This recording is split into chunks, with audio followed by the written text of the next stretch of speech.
Kilian, thank you very much for joining me. No, thanks for having me here. If you had to describe what you do to someone with absolutely no clue about running, no clue about mountaineering, any of those things, my nan, how would you describe it? Well, I just love mountains and I like to go to mountains and spend as much time in the mountains. And for that, I like to explore. So I try to go fast in the mountains and just, yeah, take advantage of what they offer me. So sometimes I run, sometimes I ski, sometimes I climb. Probably I try to go fast because I can and I still feel that it's fun to go fast. But I think that's just an excuse to be in the mountains where that is the place I like to be. Where has that led you in terms of your career, in terms of your career as an athlete? Well, I would say I started as an athlete with yeah when you grow up and get into competition competition has a big part of the tension because it's very easy to get driven by and it's easy to get to put goals on that, like to try to do this race or win this race, and I think I got luck for sure, and I got also some talent because of my parents probably, and then just a lot of patience. So it led me to achieve most of the goals I had in short time, and I think many times when you achieve big goals, it's kind of a uh, I wouldn't say depression, but sad because you don't see what to the next. And I'm not the one that likes to do the same thing again and again and again. So like trying to look for new goals, but so that led me to try to explore the mountains. Otherwise, on trying to keep the fitness from competition that I have, but trying to use a bit of creativity to do projects there of. Doing summits otherwise or linking different mountain ranges on different ways that it adds this creative part on top of the performance side. I've been warned that you are famously very humble, Uh, and I've heard it put that you were so sort of prestigious at mountain ultras, that kind of thing, that I can't remember who I heard say this. It might have been Rich Roll, that you essentially then had to create your own genre to find new outlets. Talk to me about your Summits of My Life series. well, that started in a long time ago, like 2012, and it was mostly like when I grew up, my inspirations they weren't really athletes that did competition, but it was mostly alpinists. I read like all the books of Walter Bonatti and Luis Audebert and all these people, and I had dream about like climbing these mountains once in a lifetime. So I took the backpack I had from the competition, so all the knowledge of going fast, of applying these kind of strategies, and take them into climbing summits. So I started in the Alps with summits like the Mont Blanc or Matterhorn, then went to North and South America with Aconcagua and Denali, and then in Himalayas with in Everest.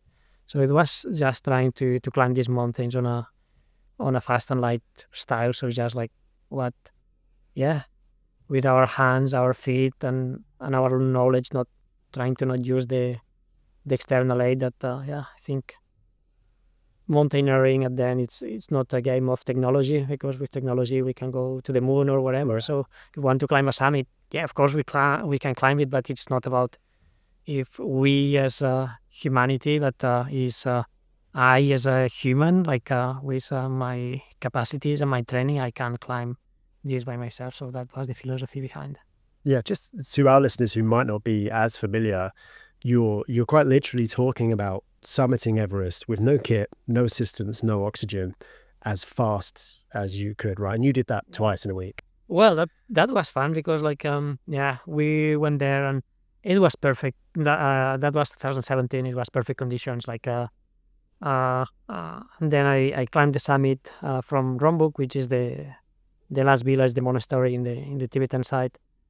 Climbed the summit, and then I didn't felt super, like I felt good. I climbed, but not super good. I had a gastro on the way, so I went back to the base camp, and we still had like 1 week till the flight was going back home. So it was like, yeah, I really don't like to stay. I don't like play cards in the base camp. I don't like to just hang around. So it was like, what can we have a permit for the mountain? So why not to try to climb again and see how that affects the body? So it was interesting to go back again and try to see if how the body was responding. And I could climb, but yeah, it was pretty high the second time. You obviously, as you just mentioned there, you have a famously minimalist approach to climbing. Do you think the race to kind of have all the gear and all the tech, do you think that can become a barrier to entry for some people, or even in other ways can actually be quite damaging to the planet to believe that we need to have all of this stuff in order to just be out in the mountains? Yeah, like mountaineering as a sport, like it has a lot of barriers, and many barriers need to be broken. When we go to like not until I think it was in the 1900 that alpine clubs accepted women to be in the alpine club. So it's pretty. It was not long time ago. I mean, and even now, if we go to expeditions in Malaya, most of the climbing are male and male occidental. So it's a lot of barriers, and some of those barriers also come from like gear. It's expensive gear on climbing, and I think we need to have a more accessible sport. But barriers are getting broken. It's more accessible today. It's much more opportunities. Um, but yeah, it's a sport also that demands a lot of practice. That demands if you want to do it well, to be able to move by yourself, to have the knowledge to be in security, in safety up in the mountain. It demands a lot of years of practice, and the knowledge of the gear is not that you need a lot of gear. You need like just the necessary gear, and mostly you need to know how to use it, because sometimes you see people like with ice axes that they are meant to climb like vertical walls, and they are going for to take a walk in the snow where Yeah. this ice axe is it's useless there, but just because it looks more fancy than a straight one. So I think it's yeah, we need to get back into some more basic things, and that is that knowledge is way more important than gear, and even activities that need gear, because I guess we are an animal that we are pretty useless out there in the wild. Like we need clothes to to fight the cold. We need crampons to walk on the ice. Like, but yeah, I think with the gear we need, it's most important to know how to use it, I would say.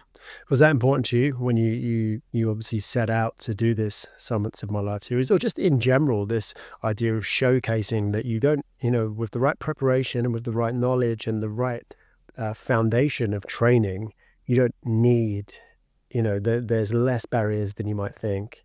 Yeah, no, and I think I don't know if I think it was Mersner that said that mountaineering it's a game of renouncing, because it's about renouncing of things that we have access to, but we renounce to take them to feel something more strong, like to live an experience that is richer, and yeah, I think it's that I also think that maybe you need to first like acquire like all this knowledge and all this technical and yeah, and how to use the ropes, how to use all this equipment, to then be able to deconstruct from there and say, okay, that I know how to use it, but I renounce to use it, so I can go on a lighter way, and you are getting more naked towards the nature. And then I think it's to try to find this connection with the nature, and the less layers you have of things, the closer you can feel connected to the mountains, to the rocks, to all that. Yeah, sort of like a transcending of what you think you need to return to it's also like natural. Like I think when we live, for example, like we live in a city, we live in a village. Like it's society there. It's a lot of things that we have created humanity, and we feel safe around them, and we want to go to nature always. Like we want to explore, we want to go to nature. But when we are like out in the wild, we want to go back. Yeah. It's always that. Yeah, we feel insecure. Like okay, let's. And when we find something that it's made by humans, it's like okay, yeah, I feel safe Yeah. because we have this deep connection with society, and not only society, but the things that we had built together as humans, and we lost this same connection with nature. So it's this kind of thing. Like yeah, why? I think the less layers you have, the more you will feel like also home and connected without all this need of being close to this artificial world. Yeah, it's probably beyond the scope of this conversation, but I always think that we don't like reminders that we're actually these quite small, quite sort of weak, in the scale of we didn't become the apex, most dominant creature on this planet through our might, did we? We, through collaboration and intelligence, and it's not because we're these big, strong, heroic, because we're really not. And I don't think we like to be reminded of that, like you say, and we do. We seek like, this other human's been here, Yeah. No, and that's like if you think like the fastest human on earth, like Usain Bolt, like he's quick, he's fast, but like you can take a cow and probably I will win. Like, and it's not he's not a jaguar or so. Like as animals, like we are weak on many things. We are strong on a few, and that's what we have developed. It's endurance for once, like that we are able to sweat. Like that's a huge advantage. Like moving far, and then it's like this all the brain. Like we consume so much energy on by our brain because like we are able to communicate, to build together, to create this society and these networks, and that what makes us like special. But if it comes to strength and to speed, or we are pretty useless out there. Yeah. There's being out in the mountains or just in nature in general.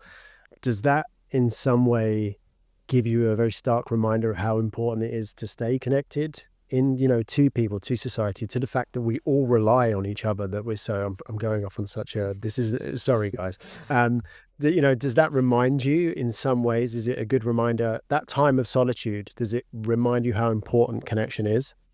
Yeah, and I love solitude. Like I love to be out in the mountains by myself, and it's it's something that I need to experience like pretty often. But it's also because you want to go back and you want to go to family and society and people that you love. Like I think it's at the end, like most of the things we do is for love, and it's love of other persons, friends, partners, like children, or love about like things that we have experienced. Like probably it's not like when we love an activity.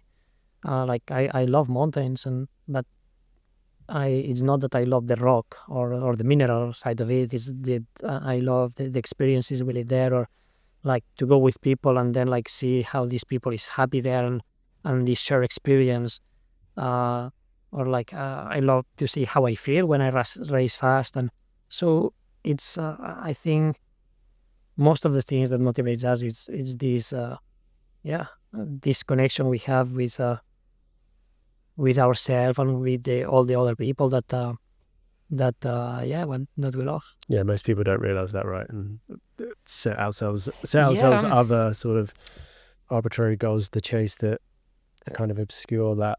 yeah, we can like motivation. It's always hard, and it's I think also like and especially today in the world we live, like it's so fast and so quick. And that's something that I love going to expeditions, because for when you are doing a long project, like for 1 month, 2 months, or like even like 10 days, that you either you are far away and you don't have like a network, or you are just immersed to do like a project that it absorbs everything of you, so you don't you don't have any connection to the exterior world. And when you come back, it's like everything, nothing has changed. But when we are here, like you are looking all the time, like the news, what's happening on social media, like, okay, what's happening if you miss like this next 1 minute, like it means that you are missing something, and it's not real. But we live in this rolling, and it's rolling very fast, and that drives us most of the time, and most of the decisions we are taking is not because like we have resonate them, or like I think why I'm doing that. It's just because the inertia is bringing us there, and that's very hard to stop, I would say. But yeah, I think it's if uh, if you are able to do it, and I'm not able to do it all the time. Like I many times just like on this ball, like I'm just growing, but many times I have also like been able to escape that, and it's beautiful. Like I Yeah. mean, it's very meaningful. Like all the time that you spend doing things that you know deeply why you are doing it. There's something very beautiful and very scary until you experience it, of realizing that the world is just fine without you. Like Yeah. it will still be there tomorrow. Right. Let's talk training. Do you have a way that you conceptualize your training philosophy? Is there a structure that you use to plan your weeks and months? Because I know you're quite meticulous and you share a lot of your training. How do you is there a framework that you go to? Yeah. Well, training, I think it's first like the framework. It needs to be very adaptable, because like many times like we are looking on like, okay, what's the last 3 months of this athlete before this race? I should like kind of copy that to and that never works. Like I would say, like what if you look across all the athletes, it's some principles that they work, and that's like of course like a volume. Like it's not secret. Like it's not a magic training session that you will do and you will improve like your biotomics or your technique, or that's I know like people love to hear about that, but that's bullshit. Like that don't exist. What exists is like hard work over years, and like just to be consistent over time, like to do the work, put the volume, put the hours, and of course these hours need to be structured in a way like that it touches like all the intensities, and that would be depending the kind of race. If I'm preparing a faster race, I would spend more hours close to this intensity. If I'm preparing a longer race, I would spend more hours close to the intensity of the race, but that will mean slower. But I will still like touch all the intensities across the training period, and then it's just like individuality, like how I react to a stimuli, to a session, and is this like if I go to train and this session is giving me like some adaptions that I will get, or if it's giving me like some inflammation that I will not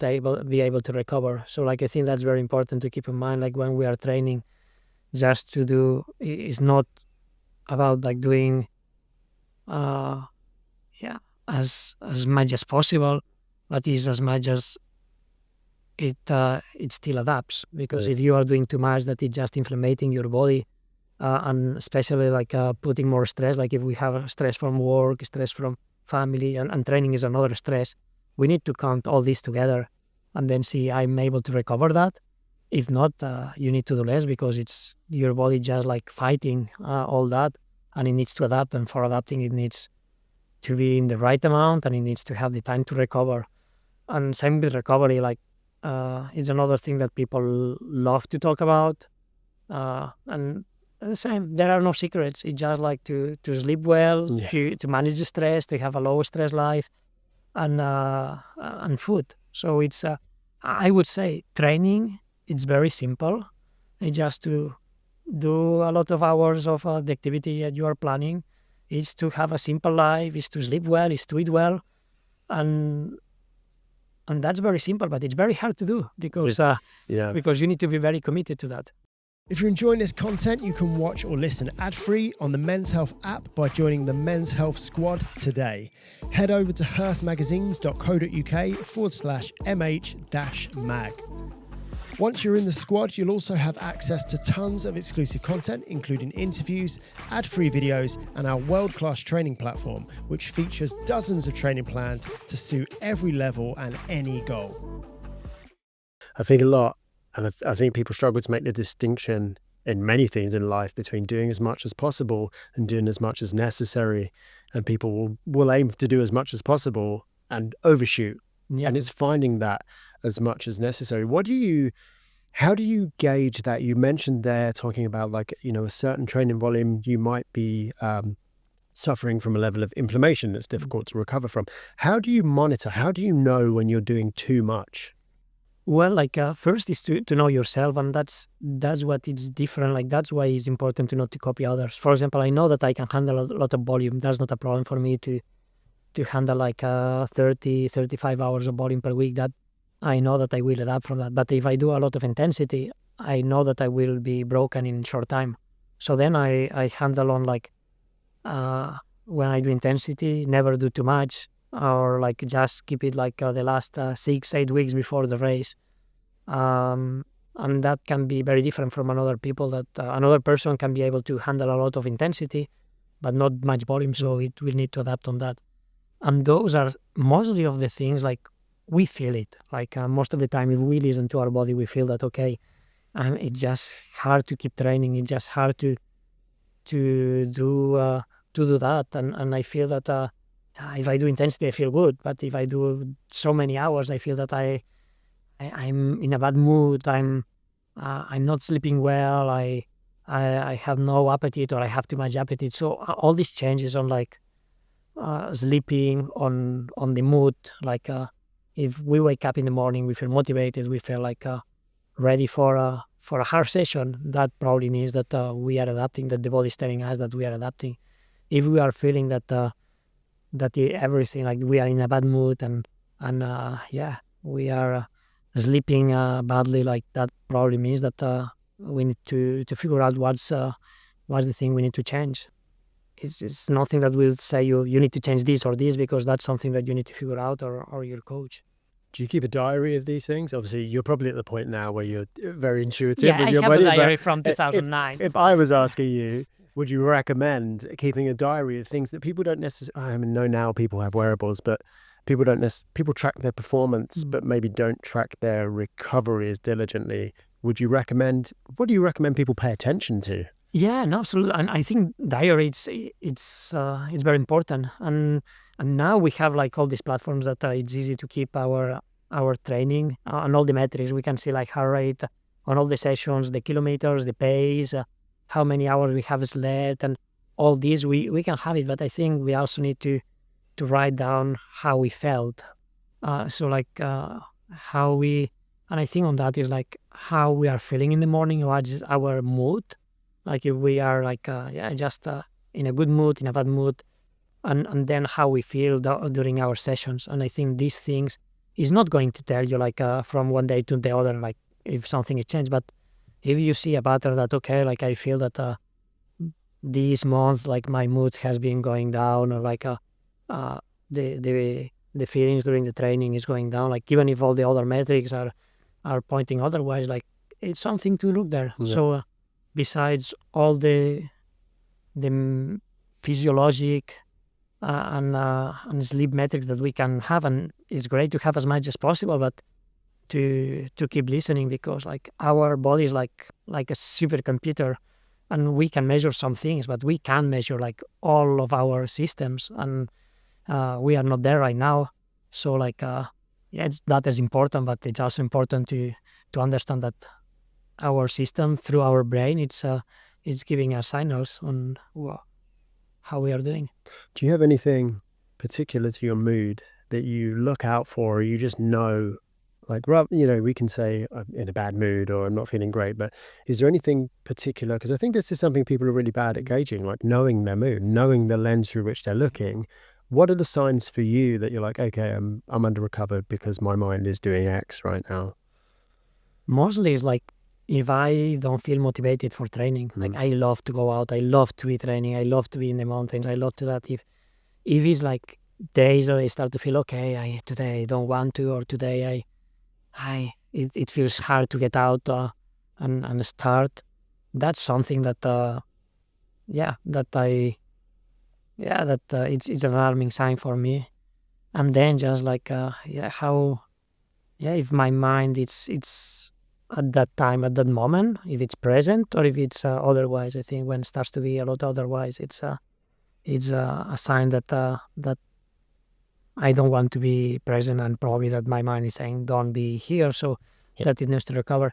And I think for every person it's different how it will feel that, but I think it's just to learn to listen to ourselves. And yeah, it's we are hyper connected also, like with all this monitoring. I think it's great, like, and especially for elite athletes like us, that we can like fine tune our sessions so much on whatever, on heart rate, on lactate, on the or on pace, on everything. Like we can fine tune there, but most important is to be able to connect with your body and to listen to you, to how you feel. So like to sometimes to I just say like, yeah, don't look at your watch, just like don't look at the metrics, just like train and then figure out what that means when afterwards you look on the data. Yeah, yeah. Do you think that's something missing in the sort of the age, of the burgeoning age of data?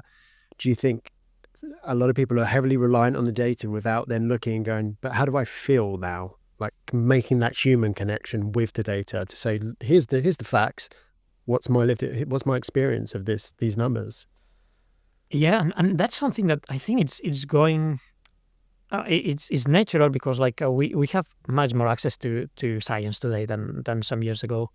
Like some years ago, science, it was only for the academics, and it was very close. And today it's much more accessible, and that's great. Like I'm- I love to share science knowledge to the people that yeah, that is following me or that. But on another way, like most of what scientists are saying is that most of the things we don't understand yet.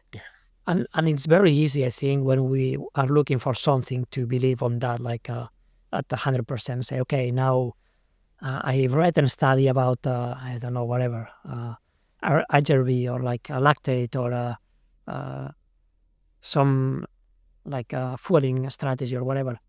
And yeah, it's giving us a clue of something, but Signposts. yeah, Like that. it's just like one grain of sand in a beach, and it's very hard to get back and say, okay, feeling and what we experience over time, if we are, that's probably a larger picture than all these small things. But and yeah, we need to, of course, we need to keep looking, and we need to keep growing our science knowledge, but we need to always have the openness to have this perspective on knowing that though science, it's yeah, they are facts of a bigger picture. It's not that that it's telling us how it will exactly be on different conditions, or Yeah. how it exactly be for another person. So I think that's important to keep in mind on that. Talk to me about nutrition. How do you fuel yourself? And is this something that's changed over the years? Do you have a particular nutrition philosophy? Yeah, that's it changed. Like I think also with age, and like now I'm able to afford food that is better than when I was a teenager. But mostly like first is like at home, it's try to eat like as natural as possible. Like I'm lucky. Like my wife loves to be gardening. We have a big garden. Like most of the veggies come from there. And also like to, yeah, to keep us as much natural food as possible, as less processed, and a lot of fermented, like sourdough bread that we have, or like just like fermented vegetables, and to try to keep us, yeah, as natural as possible diet. And then yeah, sometimes when you are training a lot, it requires a lot of calories that day. So then I can take like some uh like more processed food, like gels or things like that for that session. But that should be just adding on top of a very healthy diet. The other way around, it don't work on the long term. It just like it's a short term fix, but yeah, it just don't works. And then in the races, uh, like yeah, I try to analyze the race. Like if it's a long race, but still over like 20 hours or something like that, I will try to eat as much as possible. That will come a lot from carbs, so like trying to eat yeah, gels or drink like X time to reach an amount of that fuel, but then like I will also take fats and things because I need more calories than what carbs can give. In a short race, I will probably eat just like carbs, and that can go to very high. Like it it depends the race. Some races I can eat like 30 grams of carb per hour. Some races 120, 50 grams per carb per hour. But then like when it comes to very very long projects, one thing that I learned like last year in or this summer, yeah, it's going fast. This summer in the Alps, which I was like 19 days doing like kind of I don't know the average, but it was like 18 hours average per day moving. There, like eating all the time wasn't working because my stomach then would be working all the Mm. time, so it was a lot of yeah um, expenditure on that. So then it was trying to keep it normal, so have like 3 meals a day when I was in the mountain, and try to eat very natural food. So the opposite from like on a race. But so thing is to understand what's the context, and the context is the distance, the duration, and build from there. What does a normal day of eating look like when you're not necessarily training for something in particular? But obviously you have a high volume of training anyway. What sorts of foods make up a normal day for you? Yeah, well, like breakfast normally, like first is very stable. Like we have two kids, so like also like our rhythm is very yeah, it's the same every day. Like we at 6:30 or 7 we ate the breakfast, and that would be like overnight oats with some berries and some kefir or yogurt, something like that, and some nuts, and then go for a long training session. I almost never eat during training, also because I feel it's more comfortable not to bring a pack. It's just like okay, yeah, it's not that you are in a stadium where you can pick food all the time. So go for a training, and then midday something light. It can be some eggs, some bread with something, some salad, and then in the evening it depends. Some sort of carbs like potato or like some grains or uh, yeah, something like that, and then a lot of veggies and some protein. Like I'm vegetarian, so we don't eat yeah meat, but yeah, it can come from either yeah eggs or some other like a lot of legumes, beans, and things like that. Are you vegetarian ethically, or environmentally, or a combination of both? Or Mostly, I think first because like my mother, she's vegetarian. She's been like there for a long, long time vegetarian. So never really eat a lot of meat growing up, and I never developed a taste for meat. Like when I had been eating meat in the past, it was like yeah, one time a month, like whatever it was. But it was mostly when meeting people or that, and then yeah, I know that it has a big impact on the environment. It don't have any impact on my health or my performance to not eat it. So for me, it was a very easy choice, mostly for yeah the environmental, and then that it's something that yeah I don't miss or I have never developed the flavor for it. you are a high-profile athlete known for daring feats, but you're also, as you just mentioned, a father. Where do you draw the line between acceptable risk and recklessness in high-stakes environments? Yeah, it's a hard one. I think it's something that you can resonate a lot on that, and then it comes to the moment where you are facing a risk, like how you feel it. It's something that I don't think resonating like it will have an impact, or it can have, but at the end is like how you feel at that exact moment. And in the mountains, it haven't like I will lie if it's if I say that it has changed because I have been probably taking the same risk or different risks, but I don't think that's because of the kids. It's just because I have evolved as an athlete and my knowledge, so I take risk differently than before. But on other things, I would say like it's changed like drastically. Like on driving, for example, before I could like take the car and drive from like Norway where I live to Spain to do a race and just drive like for 30 hours, no sleep, and now I find that very stupid, and it is, or like just think about eating some kind of foods that I know that it's bad for my health, even if it's not as visual, like as if you fall in a mountain and you die, like it's still like some poison that you can be putting on you for a long time. So this risk, I don't want to take them. Then in the mountains,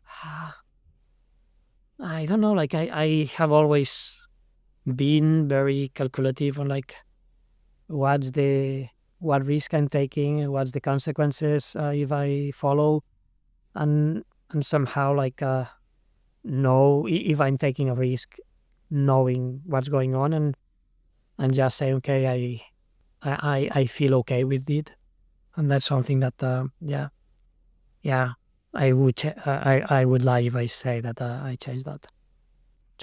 Interesting. Do you think you have a sort of very unconscious competence in the mountains that maybe, you know what you're doing and you can have faith in yourself, whereas falling asleep driving, Yeah, I don't know. Yeah. you can't be a good sleep driver. No, you cannot. And I turn around a lot of times in the mountains. Like I'm before it was harder for me to turn around. Now it's like I don't feel like I don't feel that my ego don't tells me to continue. It's just like okay, I arrive here. It's not good. I turn around. Sometimes I take risk. It's not because of that. It's just like something else. I say okay, I want to do that, and I continue. But yeah, most of the time I don't feel that. Yeah, the necessity to just like fail. So How do you process failure, and what has been your most impactful failure to date? well, I think first failure it's necessary for learning. Without failure, it's not learning. And I think most of the times I have learned much more from losing races than from winning them, because if you are achieving all the time success, and yeah, it can be a big discussion of like what's success, what's failure, but thinking on that, like if I win races, normally like you are happy, you have euphoria, you don't really look back on like what went wrong. Otherwise, if we fail or if I don't win a race, like naturally, like we look on like what we miss, so then it's easier to learn from that. Then in the mountains is a bit the same, but it's also like uh, yeah, it's different sometimes. I would say sometimes I have achieved some things, and then when I'm back, I'm not happy because I know that achieving that goal that day, it was just at some point a matter of luck. Yeah.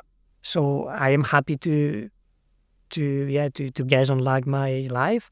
So I can be with the summit or whatever, but not. I wouldn't call that success, even if I achieved the summit. And other times I have turned around, but because it was somehow not conditions for being able to achieve the summit, and I would say that was a success because I took a smart decision probably. So I think when it's high stakes on there, I think success and failure should look differently, and that's something that that probably takes time, because especially coming from competition where it's very white and black, Yeah. like you win, you lose, you have a goal, you want to do this position or win the race. If you don't, it's failure. If you do, it's success, and you learn that in reality it's not like that. But yeah, it's hard to get out of this picture, and I love to win, I love to success, but knowing that that's not all, that probably progression is much more meaningful, and in general terms much more successful than the result of a race that it has a lot of things and luck and many other factors that they are on play too. Yeah, consistent forward momentum is more important than like big peaks that can be a lot down to conditions, right? Conditions in the sense of who was there on the day and Everything. If you're enjoying this content, you can watch or listen ad-free on the Men's Health app by joining the Men's Health Squad today. Head over to hearstmagazines.co.uk/mh-mag. Once you're in the squad, you'll also have access to tons of exclusive content, including interviews, ad-free videos, and our world-class training platform, which features dozens of training plans to suit every level and any goal. What would your advice be to people who want to get out They want to get out into the mountains. They want to experience moving fast over a lot of elevation as regularly as possible. And perhaps kind of like what we were saying earlier, like I like to do that, but it's a long drive. It's not something I can do regularly. And we don't have anywhere, people like myself, we don't have anywhere necessarily to train for that sort of thing nearby. How do we prepare so that when we do get that opportunity, we're prepared? Well, first is that the metabolism don't knows if we are running, climbing, cycling. He don't knows. It's so any endurance training will help for it. It doesn't matter if you are rowing, if you are cycling, if you are running on the flat or on uphill. Big part of it is just growing your metabolism, and that you can do doing any activity.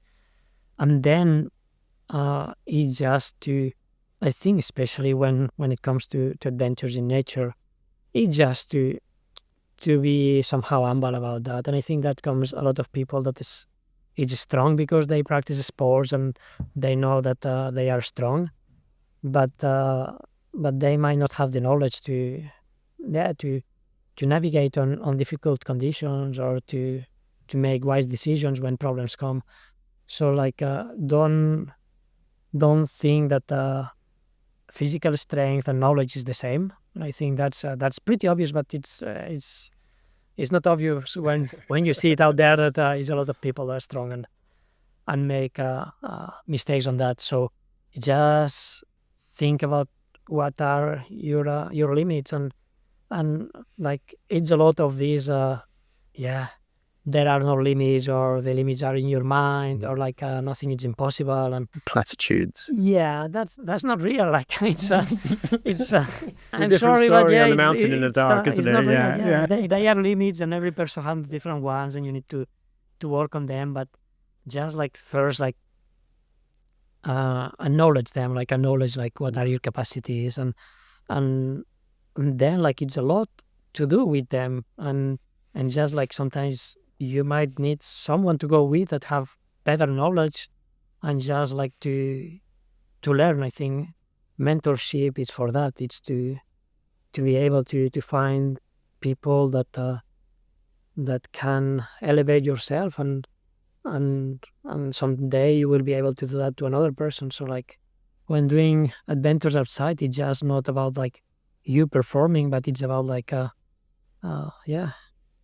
getting knowledge, and that probably you can't do it by yourself. So it's just exciting that take your physical abilities, and that you can grow any place, anywhere, and then grow the knowledge slowly in the outdoors. Yeah. So build your engine, humble yourself, and find someone who might have a bit more knowledge to help you. Yeah.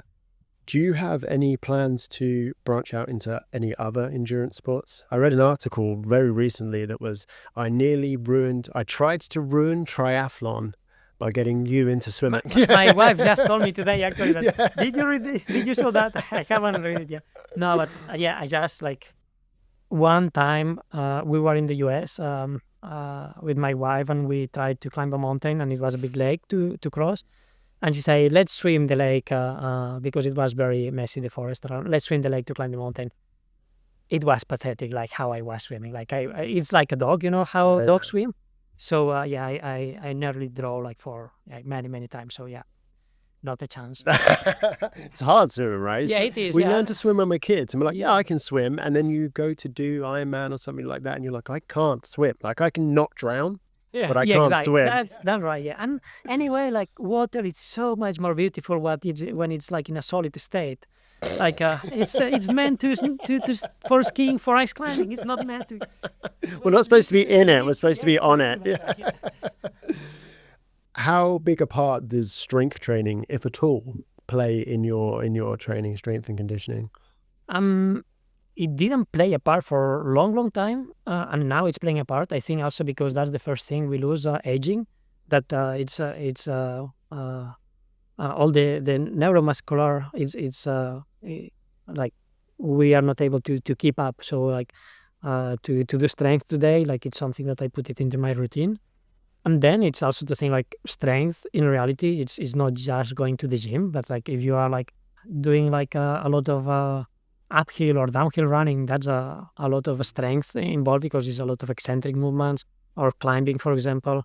Those are activities that they are more like uh, yeah, talking like classical strength work. They are very similar, but still, like now I do like 3 times per week, like very short sessions, but to keep like some uh, some neuromuscular stimuli, and especially that I think when you are young, like strength is something that you are not really losing, coming from a endurance sports point of view. But with aging, I think that's the first thing that it degrades. So it's important to start to do it. What do those sessions look like? Well, they are. I think for most of the people, they are pretty ridiculous. Like it's really easy. Like I do like some squats, some like leg steps, some core training, and then some jumps, or like some plyometrics, some uh, high cadence, and then some like stair jumps, some things like that. So it don't takes long. It takes like 20, 25 minutes, 3 times per week, and I yeah, that's kind of my sessions. Then like still like I go climbing, yeah, a few times per week, and doing a lot of elevation and skiing, which also like helps on that. You are appearing on the cover of the January issue of Runner's World. We'll stick a nice big Yeah, we picture of just it saw the here. cover, you know. Yeah. You're an incredibly impactful figure in running. What do you hope your legacy will be in the world of endurance sports and mountaineering, if at all? Yeah, no, that's something I have struggled a lot to think, because I like what I do. It's not something really meaningful. Is nothing important. Like I run, I climb mountains. It's uh it's pretty useless. It's very important for me. Like it's something that I deeply love, and it gives me my life. But I mean, like if we compare that legacy, what could bring to like a teacher, that it's elevating the next generations, or like a doctor or a scientist that it's investigating. So I had for a very long time like struggle with this notoriety as an athlete. It's something that I never really like it, and I tried to escape as much as possible. And it's kind of it was always like a fight, because like Because you're very how we big. live. No, and that's my way of living. It's based Yeah. on that, and at the same time, it's something that it yeah, it took a lot of energy from me. But then it's just like, okay, it's I have the opportunity to have a platform where like a lot of people it's listening. I don't think it's for the good reason, because it's just because I run fast, but whatever, they are listening. So like it's things that I care for, and that's like probably like when it comes to sport is, yeah, why sport is important. I think like it's because we need moving. Like we are like our genetics are the same from like 2000 years ago, when we were moving all the time to get food to survive. Today we don't need to get to move to survive. We can go to a supermarket and buy food. We can take a subway or a car to move. So uh, our we don't need it, but we really need it Yeah. as a species for to keep our DNA to be able to live healthy, and for the generations to come. So like um, sport is the excuse that we find to keep moving, Mm. and I think that's important to keep it. And then like also this connection with nature. I think it's the closer we are, probably the closer we feel like a more respect and our place on it too. So like if I can have an influence on these things, I will be happy. What do you hope, in that vein, people take away from your message? You know, what do you hope people action in their own lives, taking you as an example? Well, like I would say, like it just sport. It's a game. It's fun. Like it's not to take it serious. I think even if, and if you take it serious, like I take it super seriously, but it's because I know it's a game, Yeah. and and and it's just because it makes me happy, nothing more. Uh, and that I want to be healthy. that I want to be able to do that when I'm 60, 70, 80 years old, that I want to be able to do things. And that's why today I'm training every day. I think for a long time, like people thought, okay, like do like a lot of sport is bad for your health. Like, no, like do move a lot. It's good for your health. It's a lot of other things with the sport that when it comes to pressure, to stress, that Yeah. it's bad for your health. But moving, it's never bad. And then like when it comes to environment, I think it just to learn. I think first, like to listen to the people that knows, like the scientists, the people that knows what we need to do, and then it just like where do we feel comfortable, like everyone is a person, like and that you cannot tell others what to do because everyone has a different situation, like in their in their economics. Like for example, like if I can like put money into environmental projects, I do it, but it's many people that is trailing to the end of the month, so like you cannot tell them like that they should not eat that or do that because uh like It's a place of environmental privilege. justice, it should be like social justice and environmental justice needs to go together. Yeah. The average runner, like on the run scene now, what do you think they can do or not do? And I know we just said it's not our place to, but let's just presume a level of affluence, a level of accessibility, and a level of, they're running as a hobby, as a sport. They've got the rest of their life figured out. They're sweet. What should they or could they be doing to make running a less impactful endeavor on the species of Earth and a more positively impactful pursuit for the planet and for the people? I think is to think twice for every action that we do. Like if you are, when it comes to gear, like think twice. Do you really need this piece of gear? If you think it again and say, yeah, I need it because X, then buy it. But if you are thinking, do I really need it? It's like, maybe not. I already have another pair, or I already have that, or I just buy it because it's new. Then probably don't. When it comes to races, the same. Like it's, do you really want to do that, or do you want to? Why are you going to this place, to this, to that? I think that's. I think the biggest advice is really like make your decisions thoughtful and just think twice before like doing something just because you you are able to. It's not that you need to do things because you are able to, but you do things because you have been thinking about and it makes you better. Beautiful. I've got a round of quickfire questions to hopefully deliver some instantly actionable wisdom to our listeners. So first thing that comes to your head, what are your go-to running tunes if you listen to music at all? Sorry, my What go-to running songs? songs. Now it's mostly podcast. But if it's songs, uh, it's a big range. It can come from like back to like punk to the like Catalan traditional music. So it's a big range. So yeah, What's your go-to podcast? um, whatever. Like a lot of sports science, some on environmental, some just the radio, like entertainment. Yeah, If you could head out on a run with anyone, alive or dead, who would it be and why? that's a hard one. No, like I just same people as I go. Like my wife, my friends. Like they made me who I am, and yeah, it's that's my life, and yeah. It's beautiful. If you could only do one strength training exercise for the rest of your life, what would it be and why? What's the most impactful strength training movement for you?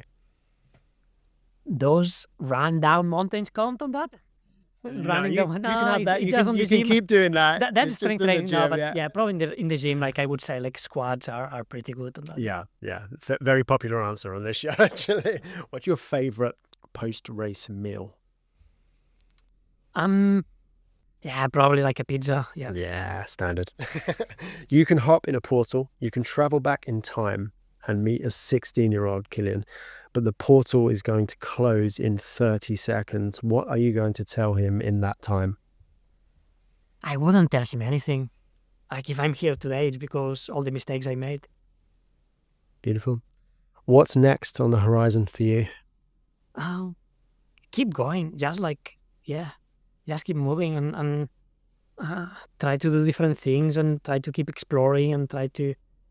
It's thing is like you climb a mountain, you look around, it's many new mountains that you haven't seen before, and you want to climb that new one, and then you see many others. So just don't ride too far, just ride the next one and see what that drives me. Is there anything in particular right now that's driving you? Well, I'm looking forward the snow to come in winter and to ski some couloirs home in Norway, and then next summer I'm looking. Yeah, I would like to do some long distance running, some races, and some long projects. Like what I did in the Alps last year really opened me the mind on like doing long things in the mountains, and I want to keep pushing on that. But yeah, we are waiting for a child too, so that will make like logistics differently. So we will need to adapt on that and see where we go and what that means. Where can people find out more about you? Well, like it's social media today. It's probably the easiest way to go. Like on Instagram or Strava. I'm there, and if not, if they want to find me for real, like just go to the mountains. Probably mountains everywhere. Probably will cross paths sometime. Yeah. Thank you so much, man. It's been an absolute pleasure. Thank you.